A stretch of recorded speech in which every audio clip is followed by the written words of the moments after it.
22 जानेवारी 2024 हा दिवस भारताच्या इतिहासात सुवर्णाक्षराने लिहिला गेला.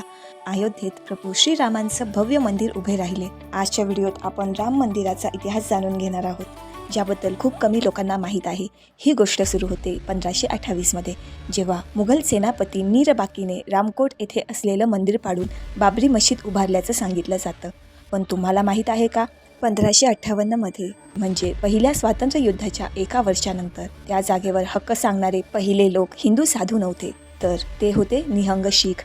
लंडनच्या नोंदणीनुसार बाबा फकीर सिंग यांच्या नेतृत्वाखाली 25 निहंग शीख मशिदीत घुसले. त्यांनी जय श्रीराम अशा घोषणा दिल्या आणि तिथे हवन देखील केले. FIR मध्ये आजही त्याची नोंद आहे. हा होता त्या जागेसाठीचा पहिला नोंदणीकृत कायदेशीर संघर्ष. आता आपण येऊया 1949 मध्ये. देश नुकताच स्वतंत्र झाला होता. 22 आणि 23 डिसेंबरच्या मध्यरात्री बाबरी मशिदीच्या आत अचानक रामलल्लांची मूर्ती प्रकट झाली. काही लोक म्हणतात की हा चमत्कार होता, पण पोलीस नोंदणीनुसार अभि रामदास नावाच्या साधूने आणि त्यांच्या सहकाऱ्यांनी त्या रात्री मूर्ती आत स्थापित केली होती.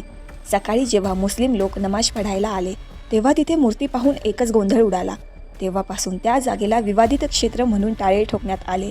या वादात सर्वात मोठे वळण तेव्हा आले जेव्हा पुरातत्व विभाग म्हणजेच ASI ने तिथे उत्खनन केले. तुम्हाला माहीत आहे का, या उत्खननात महत्त्वाची भूमिका एका मुस्लिम पुरातत्व तज्ज्ञाची होती. त्यांचं नाव होतं KK मोहम्मद. त्यांनी स्पष्टपणे सांगितलं की मशिदीच्या खाली 12 खांब सापडलेत, ज्यावर हिंदू चिन्हे होती. त्यांच्या या दाव्याने आणि ASIच्या अहवालाने सर्वोच्च न्यायालयात हे सिद्ध करण्यास मदत झाली की बाबरी मशीद रिकाम्या जागेवर नव्हे, तर एका अस्तित्वात असलेल्या मंदिराच्या ढाच्यावर बांधली गेली आहे. 500 वर्षाच्या संघर्षानंतर 2019 मध्ये निकाल लागला आणि मंदिर निर्माणाचे काम सुरू झाले. अयोध्येचे राम मंदिर हे केवळ धार्मिक स्थळ नाही, ते प्रतीक आहे भारतीय संस्कृतीचं, संयमाचं, न्यायाचं आणि धर्माचं.